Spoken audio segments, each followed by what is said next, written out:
నమస్తే. కిరణ్ టీవీ భక్తి ప్రేక్షకులకి స్వాగతం. ప్రస్తుతం మనతో పాటు ఉన్నారు ప్రముఖ ఆధ్యాత్మికవేత్త, జ్యోతిష్య పండితులు, శ్రీదేవి శ్రీ విద్యా పీఠ వ్యవస్థాపకులు, శ్రీ లక్ష్మీ గణపతి ఆలయ నిర్వాహకులు తేరాల సుబ్రహ్మణ్య శాస్త్రి గారు. శ్రీ గురుభ్యో నమః. శ్రీ మహాగణాధిపతయే నమః. శ్రీ రాజశ్యామలా సహిత దశమహావిద్యా స్వర్ణదేవాలయ నిర్మాణ మహాసంకల్ప యాగశాల అమ్మ సన్నిధానం నుండి మీ తేరాల సుబ్రహ్మణ్య శాస్త్రి. ఈరోజు సహస్ర చండీ యాగం సంకల్పం చేసిన తర్వాత భక్తుల నుండి విశేషమైనటువంటి ఒక స్పందన రావటం అనేటువంటిది ఆనందించదగినటువంటి ఒక విషయం.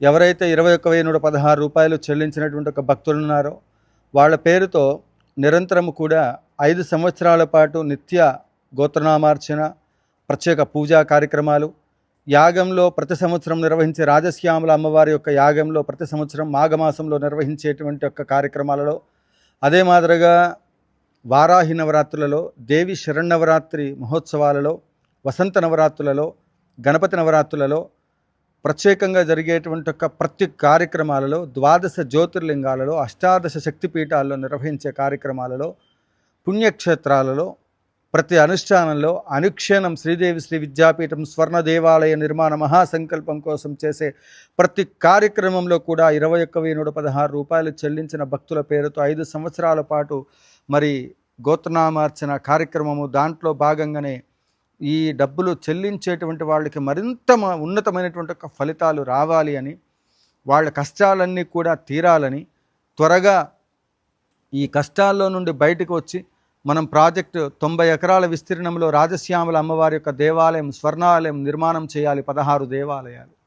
అందుకు గాను ప్రతి ఒక్కళ్ళు కూడా ఒక యాగం చేయాలంటే ఈ శరీరము ఆత్మ ఈ రెండు కూడా శుద్ధి జరగాలి అంటే పంచగవ్య ప్రాసన చేసుకొని యాగానికి సంబంధించిన సంస్కారాలను జీవనదుల్లో అన్ని రకాలకు కూడా మరి స్నానాలు ఆచరించి, ముక్కోటి దేవతల్ని మరి సందర్శించి, ఆయా క్షేత్రాలకు వెళ్ళి దేవతల యొక్క ఆహ్వానం పలికి యాగానికి పూనుకొని, ఆ తర్వాత యాగశాల ప్రవేశం చేసి సంస్కారాలన్నీ చేసుకొని, ఈ శరీరము ఆత్మ శుద్ధైన తర్వాత యాగాలు ఏ విధంగా అయితే చేస్తున్నామో అదే మాదిరిగా ఇంత కార్యక్రమం మొత్తం కూడా ప్రతి ఒక్క భక్తుడు మీ జీవితంలో సశాస్త్రీయమైన సంపూర్ణమైనటువంటి ఒక యాగముతో పాటు స్వర్ణాలయం నిర్మాణం అనేటువంటి ఒక మహాసంకల్పం, నిత్యంచ శాశ్వతంచ ధ్రువమక్షరం పరమం పదం అనేటువంటి ఒక అద్భుతమైనటువంటి ఒక అమ్మవారి యొక్క ఆలయం, మధుర మీనాక్షి, కాశీ విశాలాక్షి,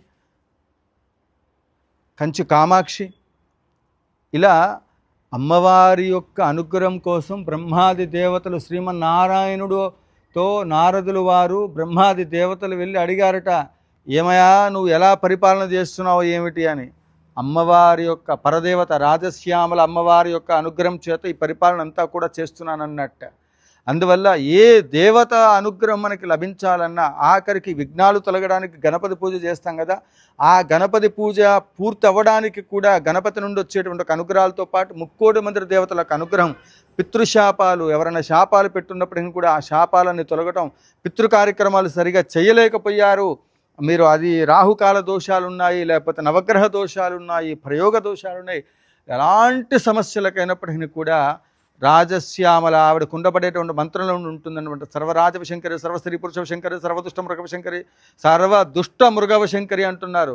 ఎంతటి శత్రువైన వాళ్ళు మృగం అనేటువంటిది, వాడికి ఆక్రోశం అనేటువంటిది ఉన్నా కూడా అదంతా కరిగించేసి మైత్రీ భావాన్ని తెచ్చి ఈ లోకం మొత్తాన్ని కూడా శాంతి, సౌఖ్యము, అందరికీ కూడా ఐశ్వర్యము, జ్ఞాన సంపత్తి, విద్య, వాక్పటుత్వము, జ్ఞానము, వైరాగ్యము, వీటన్నిటిని కూడా కలిగింపచేసి ఈ జన్మ యొక్క రహస్యాన్ని తెలుసుకొని మనుజుడు తాను జీవించేటువంటి ఒక క్రమంలో కలియుగంలో 100 సంవత్సరాల ఆయు ప్రమాణము, దినదిన గండం 100 ఏళ్ళు ఆయుష్ అంటూ ఉంటారు.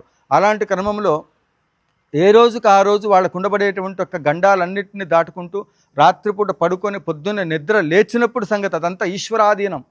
ఎవరికి వాళ్ళు అనుకుంటారు ఇది నాది, ఇదంతా కూడా నేను ఏదో చేస్తున్నాను, ఇదంతా మనం చేయగలుగుతున్నాము అని. పొరపాటు. భగవంతుడు ఆడుతున్నటువంటి ఒక వింత నాటకంలో, జగన్నాటకంలో మనమందరం కూడా నాటకంలో ఒక భాగం ఆడుతున్నాం. మన టైం అయిపోయిన తర్వాత మనం వెళ్ళిపోతున్నాం.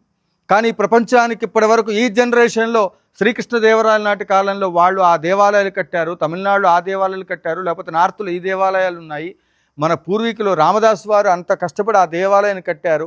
ఇలా పూర్వీకుల గురించి చెప్పుకుంటున్నాం, కానీ మనకు ఈ జనరేషన్లో ప్రస్తుత కాలంలో ఇలాంటి మహోత్తరమైనటువంటి ఒక సంకల్పం కలిగినటువంటి ఒక ఆలయం నిర్మాణం చేయాలనేటువంటి ఒక సంకల్పం, దీనికి ముందుకు రావటం, స్వర్ణాలయ నిర్మాణ మహాసంకల్పానికి ఇప్పటికి అనేక వేల మంది లక్షల మంది ఫోన్లు చేస్తూ ఉన్నారు, గురువుగారు ఇది ఎక్కడ ఏంటి అని. భద్రాద్రి శ్రీరామచంద్రమూర్తి యొక్క అనుగ్రహాన్ని పొందాలి, భద్రాచలం వెళ్ళేటువంటి వాళ్ళందరూ కూడా ముందుగా రామచంద్రమూర్తి యొక్క అనుగ్రహానికి, రాముడికి శ్యామలమ్మ వారికి భేదం లేదు. అందుకేనేమో ఈ ఖమ్మం జిల్లా గడ్డ పుణ్యభూమి. ఎందుకు అంటే ఆ రామచంద్రమూర్తి యొక్క అనుగ్రహం పూర్తిగా కలిగింది కాబట్టి రామచంద్రమూర్తికి శ్యామల అమ్మవారికి భేదం లేదు. ఆ అమ్మవారి యొక్క భద్రకాళి స్వరూపంలో నుంచి ఉద్భవించినటువంటి జ్ఞానాన్ని ప్రసాదింపచేసే ఆ అమ్మవారి యొక్క అనుగ్రహము, మనం రామచంద్రమూర్తి యొక్క అనుగ్రహం మనం పొందాలి అనుకున్నటువంటి వాళ్ళందరూ కూడా భద్రాద్రి వెళ్ళేటువంటి వాళ్ళు, ఇటు ఇంద్రకీలాద్రి అమ్మవారిని దర్శించేటువంటి వాళ్ళు ఇరువురు కూడా చూడండి, కృష్ణ గోదావరియోర్ మధ్యప్రదేశే, ఖచ్చితంగా కృష్ణకి గోదావరికి మధ్యలో ఉన్నటువంటి ఈ అమ్మవారిని ఎవరైతే దర్శిస్తారో, ఎవరైతే అమ్మవారి దగ్గర ఈ జరిగే కార్యక్రమాల్లో స్వర్ణాలయ నిర్మాణంలో భాగస్వాములు అవుతారో, భారత భూభాగ అంతర్గత సమస్త పుణ్య నదీ తీర్థములు సందర్శనం చేసి యాత్ర చేస్తే ఎంత ఫలితం వస్తుందో అలాంటి యాగాలు ఇక్కడ మనం సంకల్పం చేస్తున్నాం. అమ్మవారి దర్శనం చేసుకొని ఆ తర్వాత మీరు అన్నవరం సత్యనారాయణ స్వామివారిని, సింహాచలం అప్పన్నని ఇట్లా ఎక్స్ప్రెస్ హైవే ద్వారా హైదరాబాద్ నుంచి వచ్చేటువంటి వాళ్ళందరూ కూడా ఎక్స్ప్రెస్ హైవేలు ఇలా రండి, చక్కగా ఇట్లా వచ్చేస్తే అమ్మవారిని దర్శనం చేసుకోవచ్చు. ఇక్కడ నుండి భద్రాచలం, అలా ఇక్కడ నుంచి మరలా ఇంద్రకీలాద్రి, అన్నవరం సత్యనారాయణ స్వామి, ద్వారకా తిరుమల, ఈ ఒక మధ్యప్రదేశాన్ని అమ్మవారు నాకు చెప్తున్నటువంటి ఒక మాటలు నేను చెప్తున్నాను. శ్రీరామచంద్రమూర్తి యొక్క అనుగ్రహం ఇక్కడ మనందరికీ కూడా ఎంత రామనామ జపం జరిగిందో, ఇక్కడ ఎంత అనుష్ఠానం జరిగిందో, అందుకే శ్యామల అమ్మవారి యొక్క ఆలయం పూర్తి అవ్వాలని మహాసంకల్పాలు చెప్పి రామనామ జపం కూడా మనం నిర్వహించి సంబంధమైన రామయాగాలు కూడా మనం నిర్వహించాం. కాబట్టి అయోధ్యలో ప్రతిష్ఠ జరిగిన రోజున ఇక్కడ అధర్వణ భద్రకాళి నారాయణ ప్రత్యంగిరి అమ్మవారిని కూడా ప్రతిష్ఠించడం జరిగింది.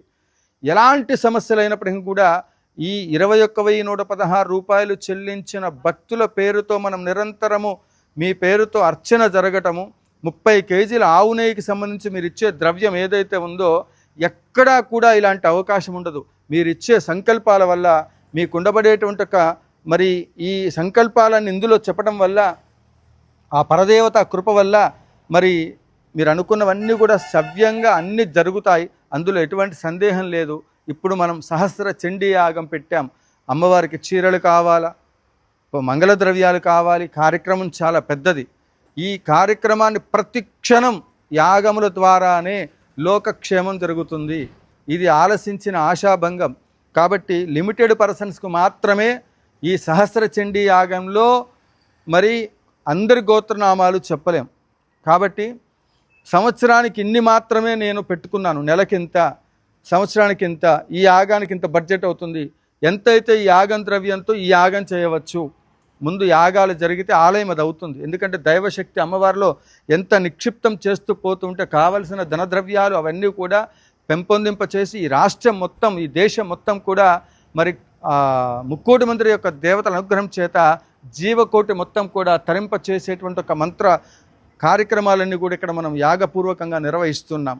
మరిన్ని విషయాలకు మీకు ఎటువంటి ప్రాబ్లమ్స్ ఉన్నప్పటికీ కూడా ఈ 21,116 రూపాయలు, కొంతమంది నాకు ఫోన్ చేస్తూ ఉంటారు వాళ్ళ వ్యక్తిగతమైన సమస్యలను ఉద్దేశించి, అప్పుడు వాళ్ళకి ఏదైనా సమస్య ఉంటే తీవ్రంగా ఈ కౌంటింగ్ సపరేట్ పూజ అంటే ఈ కార్యక్రమంలో వాళ్ళకి తీవ్రంగా ఉంది అనుకున్నప్పుడు ప్రత్యేకంగా వాళ్ళ పేరుతో ఇంకా కొంచెం ఎక్కువగా జపం జరగడానికి మెయింటెనెన్స్ అనేటువంటిది వాళ్ళ సమస్యను అనుసరించి చెప్పవలసిన పరిస్థితులు వస్తే కూడా ఆ ద్రవ్యాలు మీరు తెచ్చుకోండి, అవి కూడా మేము ఉచితంగా చేసి పంపిస్తాం. కాబట్టి యాగముల ద్వారానే ప్రతి సమస్యకి పరిష్కారం లభిస్తుంది. ఎంతోమంది ఈ విధంగా సక్సెస్ అయ్యారు. పదే పదే చెప్పను, ఈ సహస్ర చండీ యాగము అద్భుతమైనటువంటిది, అందరూ సద్వినియోగం చేసుకోండి. జయ జయ శంకర, హర హర శంకర, కాంచీ శంకర, కామకోటి శంకర.